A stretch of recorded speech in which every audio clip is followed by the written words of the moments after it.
Ekaluokkalainen Jouko Jarmo herää iloisena ja valmiiksi myöhässä uuteen koulupäivään. Äiti on valmistanut JJ:lle ihanan aamukaakaon. Tjeikkuli lähtee vihellellen kouluun ja reppu jää kotiin. JJ saapuu myöhässä kouluun ja yrittää huomaamatta kiirehtiä rehtorin pitämään aamun avaukseen.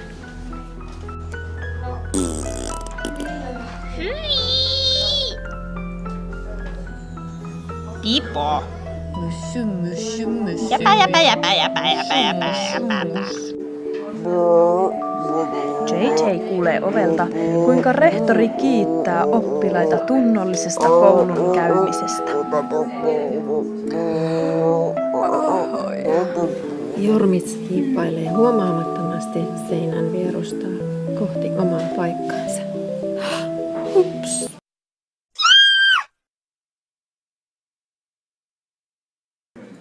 Seuraavaksi vuorossa oli liikuntatunti.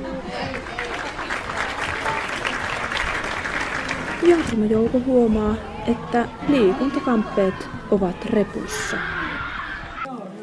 Onneksi jalassa on lempikalsarit. Jomppe on onnellinen ekaluokkalainen ja rakkaalla lapsella on monta nimeä.